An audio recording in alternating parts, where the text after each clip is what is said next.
ഒട്ടനവധി criminal കേസുകൾക്ക് postmortem ടേബിളിൽ നിന്ന് തെളിവുകൾക്ക് തുമ്പുണ്ടാക്കിയ പാലക്കാട് ജില്ലാ പോലീസ് സർജനും ചീഫ് കൺസൾട്ടന്റുമായ ഡോക്ടർ പി ഗുജറാൾ സർവീസിൽ നിന്ന് പടിയിറങ്ങി. ആദ്യമായി മെഡിക്കൽ ലീഗൽ കോഡ് കേരളത്തിനായി തയ്യാറാക്കിയത് ഗുജറാളായിരുന്നു. മോർച്ചറികളിൽ മൃതദേഹം കാണാനെത്തുന്നവർക്ക് വേണ്ടി ജാലക മോർച്ചറി എന്ന ആശയം നടപ്പിലാക്കിയതും ഡോക്ടർ പി ഗുജറാളാണ്.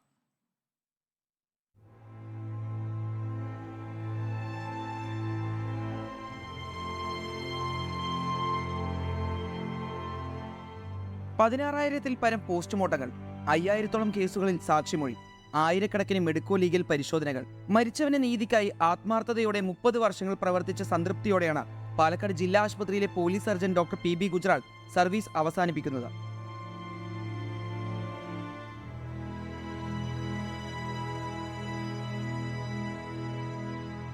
ആയിരത്തി 1994 മറയൂരിലെ PHCയിൽ നിന്ന് തുടങ്ങിയ ഔദ്യോഗിക ജീവിതം 2000 മുതൽ തുടർച്ചയായ 25 വർഷവും പാലക്കാട് ജില്ലാ ആശുപത്രിയിലെ മോർച്ചറിയിൽ.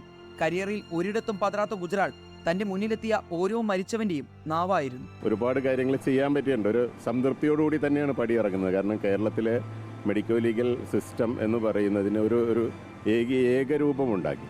അതായത് ഇവിടെ മെഡിക്കൽ ലീഗൽ കോഡ്, അതേപോലെ ലൈംഗിക അതിക്രമത്തിന് ഇരയാവുന്ന അതിജീവിതരെ പരിശോധിക്കാനുള്ള മാർഗരേഖകൾ, അറസ്റ്റിലാവുന്നവരുടെ അതേപോലെ അങ്ങനെയുള്ള ഏകദേശം എല്ലാ മാർഗരേഖകളും ഞാൻ തയ്യാറാക്കിയത് തന്നെയാണ്. അപ്പോൾ അതെല്ലാം എഴുതാൻ പറ്റിയിട്ടുണ്ട്. ശുപാർശകൾക്ക് ചെവി കൊടുക്കാതെ ടൈപ്പിസ്റ്റിനെ ഉപയോഗിച്ചാൽ പോസ്റ്റ്മോർട്ടത്തിന് സ്വകാര്യത നഷ്ടപ്പെടുമെന്ന് കരുതി സ്വന്തം കമ്പ്യൂട്ടറിൽ ടൈപ്പ് ചെയ്ത് പോസ്റ്റ്മോർട്ടം റിപ്പോർട്ട് തയ്യാറാക്കുന്ന ഡോക്ടർ ഗുജറാളിൽ നിന്നാണ് പലപ്പോഴും കോടതികൾ ഉൾപ്പെടെ വിദഗ്ധാഭിപ്രായം തേടിയിരുന്നത്.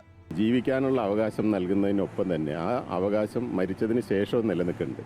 അതിൻ്റെ ഭാഗമായിട്ട് ചെയ്യുന്ന ഒരു പ്രക്രിയയാണ് ഈ പോസ്റ്റ്മോർട്ടം പരിശോധന എന്ന് പറയുന്നത്. അപ്പോൾ അത് അങ്ങേയറ്റം സൂക്ഷ്മതയോടെയും അങ്ങേയറ്റം ഒരു തരത്തിലും അവർക്ക് അവരുടെ അന്തസ്സിന് ഭംഗം വരാത്ത രീതിയിലും സത്യസന്ധമായിട്ടും ചെയ്യേണ്ടതാണ്. അത് ഞാൻ ഇത്രയും കാലം ചെയ്തിട്ടുണ്ട്. അതിലെ ആ ഒരു കാര്യത്തിൽ ഒരു വിട്ടുവീഴ്ചയും ഉണ്ടായിട്ടില്ല. പാലക്കാട് ജില്ലാ ആശുപത്രിയിലെ മോർച്ചറിയിൽ ജാലക മോർച്ചറി സംവിധാനം ഒരുക്കി ദേശീയ ശ്രദ്ധ നേടിയ ഗുജറാൾ തന്നെയാണ് ലൈംഗികാതിക്രമങ്ങളിലെ അതിജീവിതന്മാരുടെ സ്വകാര്യതയും അന്തസ്സും ഉയർത്തിപ്പിടിക്കുന്ന വൈദ്യപരിശോധനയ്ക്ക് വഴിയൊരുക്കിയതും. വിശ്രമ ജീവിതത്തിലേക്ക് കടക്കുമ്പോഴും ഒരു തുടക്കക്കാരനെ പോലെ ഫോറൻസിക് സയൻസിൽ പഠനം തുടരാനുള്ള തയ്യാറെടുപ്പിലാണ് ഡോക്ടർ ഗുജറാൾ. റിപ്പോർട്ടർ, പാലക്കാട്.